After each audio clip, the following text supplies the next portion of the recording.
Монголын зохиолчдын эвлэлийн шагналт зохиолч Баастын Золбаяр. Цоожны нэг шүтлэн өгүүлэг. Хэдний уул аяндаа ноцчоор их халуунд хөгтөрүү хэдгэн дүнгэнэлдэж омруу цаврын зээтгүлэн шунгаснаас унаа морь дэвхцэн цавчилж толгойгоон сэжигтээ тахимд хавчуулаастай цулбуурыг суг татуудна босч мордоод хоньныхоо араас хатирволов. Хоньны түрүүч багийн ил дээр задгай мэлмих худгийн халиан ус руу хошуурч хэдэн сэрх тэргүүлэн харайж хүрчээ. Эзгүй хэдэн байшин суур богийн хөл аяс чимээ шууганд цуурайтан тэрүүхэндээ суурин газрын цуурай хөг гаргаад ам аялгуу орох шиг болох ажээ. Айлууд бүгд цусландаа гарч шавар байшин багийн төвийн тангихм хүн ер нь усанд орсон юм уу гүй юм уу хизээний л халуусны байшин нэртэй жижиг цагаан байшин хуучин муу модон пинтэй худгийн тойр нурсан чулуун хороо луйл шарилж багсаалдсан энэ тэрхэн ахуй амгалан налайн. Арга хойтоод нь ялимгүй гүдийх дэнж дээр алсаас өнгө муутайн танигдаад байх жаахан гэр хий зэрэглэн дээр байгаа аятаа өндөлцөн бөмбөлцөн. Бас хүү уйдхар гуник хүлээлт цөхрлөөр санаа алдан царайчлах шиг санагдана. Худгийн асгар замгтуулан дэвэрсэн ус хялгаслан урсаад мэлмэгтэн гүймэгтэх нь чив чимээгүй. Өдөр өдөрт гүнээсээ хэдий чинэн дэвлэвч тэр дороол халуутан бүлээтэх уснаас баглуурын мал шилэмдэх төдий болоод төдхнөө хошууран гарч уулаадан цувлаа. Хярын борг хөвдөд эрвчилж махан тарга лаглайсан хонь ямаа таван үе илүү ургасан хахмал баглуурт хошуу уулзуулж хужирсаа ханаад нар сэгийг тусам илчлэн төөнөх халуун ялаад элэнчээс дайжхийн түүсээ. Аргагүй л зуны хэц арын салхинд өвс сорчлох цаг улирлын малын аран ши юм да. Айлвэнда ороод гарыг хэмээн мөнөх сүүмэлзэгч гэрлүү дөхөж очвол сүүлний хонхорцог нь ширэлдсэн доожоогүй хөгшин банхар сүрхий тухайн харснаа худсан чгүй шогшин ирж дагав. Нүдэрээ дүүрэн нуух гоожуулж ноолууран гээйлгүй бахлайлгсан энэ амьтанд нохой нэрл үлдэжээ. Өглөн сэрүүнд явсны ортой багхан үүрэг хуурай шар харган уутны ихэнх тал аргалыг анзааран моройн туш суутал айлаас хүн гарч ирэх нь гэрийн эзэн. Өчигдөр арлуу хонь дарж яваа хүн харагдсан тавайж л дээ. Бөөрийн хөл рүү хонвуудаа ялаа барьчих гэж байгаа биз гэд мэндийн зөрүүгүй асуув.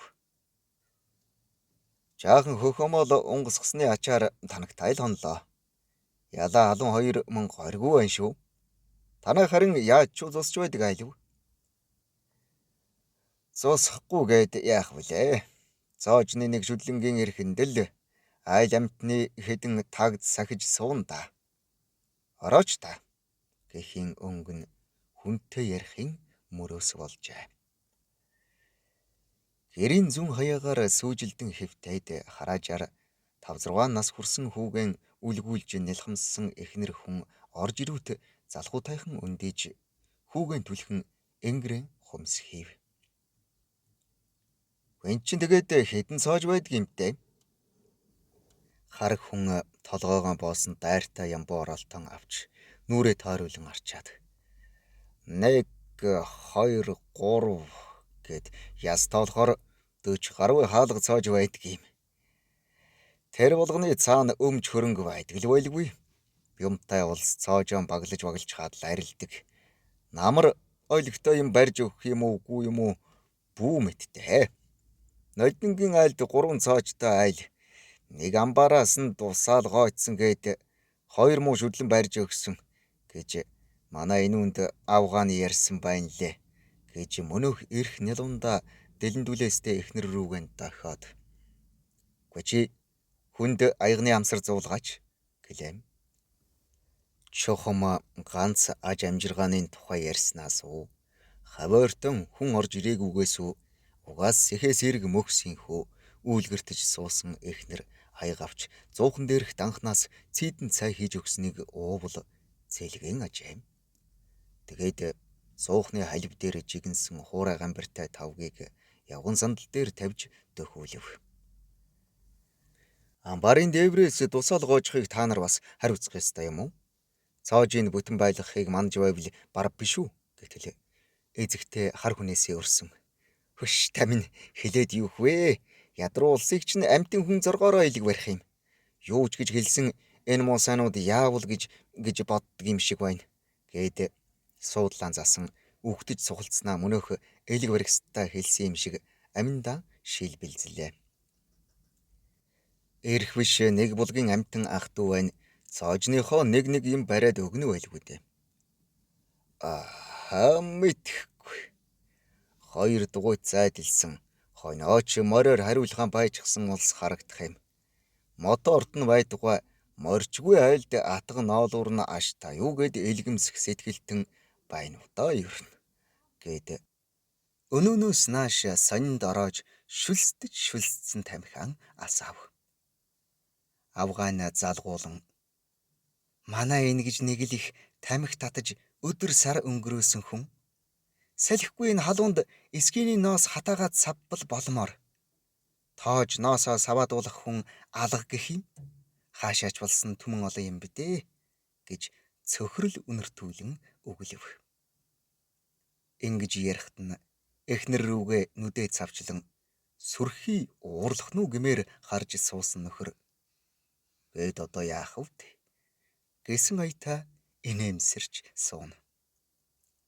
Гэтэл чимээ авайгүй багийн төвөөс гэнт 2 дугуйтын мотор хавь ойрыг дэргэлцтэл сочоон асч хөдлөөд төдхнөө алсран холдлоо. Харин мөнчгээс ойрхон яаж яваад байгаа нь тойм тэмдэггүй хүний явдал бас аманда юм өглмөглээд бахан тодорч айлан толгой тоож аавын хөө өвлөх хөрөнгүйч хүний хөө хэмээн ээдэгнэж хэлгийцсэн цаана бядаггүй агсамнал наашилсаар гадаа ирв. Аав ээж хүү гурав агшин зур нэгнээдээ төгшүүртээ хараад босон харайцгааж сарампа хаалгаараа босгоны тоос манаруулан чихэлдэн гарав. Хэдүүдээ ямар гайн бас хурж ирээд хэдүүдээ манай энэ үйлсгүй гуйлагч очоод бас уучдаг байна гэж авгаа гасалж байна. Айлын том хүү дайвлан хоёр хөл дээрэн илтэд бие даахааргүй болжээ. Гэрийн зүүн ор эргэнэг эргүүлдэж яваад элбэг данхтай шимэн архинаас балгачсан жаал хүүхдээс ер ялгаагүй тултраатан хэвлүүтэж "Баячуудын архийг балгаар уунаа. Өнжөөд л саваар авчираад хурааж байна. Энэ хэдэн цоожнуудын чинь цаана арх гэж нуур далаа. Хусам долоогоогүй зусж байгаа хүн малын буян байна. Уучих гээд харна. Уучглаа. Арх чинь аршаан бизтэй. Аваа" гэж бузгаа үг сөргснөө хүү газарт ялчхас хийтэл суулаа. "Хусамтай хусамгүй чамайг хүн болгосон. Аагаан багтааж ядсан улсын бахыг хангаж чи бид хоёр мөн заяасан аав хүү хоёр шүү. Алив одоо гэрийн сүүдэрт унт." "Унтахгүй. Алуун газар их унтахаар харангадж өгдөг гэж та хэлсэн. Би өхмээргүй байна. Цэрэгт л явмаар байна. Нас чинь болоогүй. Зарлал нь ирэхээр явуулна. Одоо унтаа унт." "Би Хэзээ ирэх нь мэдэхгүй хэдэн шүдлэнгийн хий хошног сахиж нар сарлсан авсархаа дөрвөн хамтд гандаж суумааргүй байна. Хар цай хатсан гамбартай энэ халуунд шатаж өвлээ. Ойлон толгойтой ойч хаяггүй өвлөх хөрөнгөгүй хүний хүү гэдэг хэцүү юм аа. Уудтун хүүтэй ноос ноол урсчихвол энэ булгийн ус наас чих арх ааруул хураасан энэ олон шавар амбаар сахиж сууна гэдэг гутамшигтай байна. Нэг шүдлэнгийн цоожны цаана та нар юу байдаг гэж санана гэд агсарсан хүүгийн үг аргагүй эдэний дээж хүртэж цээж бодол чинсэн хүн шиг цэцэн ажээ. Эрүүл согтуу хоёрынхоо яриаг сонсч нүрээ минчилгэн зогссон эхнэр юу вэ тэгэд гэж балчир хүүхэд нь архиусанд уурсч гэмшсэн бахардан аюуснасаа тун ангид тун сониучаар асуулаа. Хүү бүр нэг давилуутсан согтуу өнгөөр ханхалзан иш ээж минь юм байна. Хураасан эсгий элдсэн сэгсүрг эмээл хазаар тэр битгээл тэмээний бүх гэснэ гинт агуулan бөөлжлөө. Тэгээд амнаасаа шүлс бөөлж савируулан ээж таны барааг нь хараад өхүүл барав гэдэг чинь байдаг юм. Ээж нүдээ гэлзуулсан гайхалцаж хомхойхон юу тэрв гэхдээ хамар духныг хөлс бөнжгөнжээ. Яагаад аав туурд яваад ирэхэд богцноос нь гоожоод гээгчсэн гэж ярьдаг гоё даав. Би амбагийн амбарыг ганцхан хөшчөөд авчихсан. Дэнгэрийн цэнхэр өнгөтэй их гоё. Өчигдөр таныг түлээнд явсны ард авчираад авдрын тангаа мэлаачихсан шүү. Муухай хүүн. Та ороод үзтээ.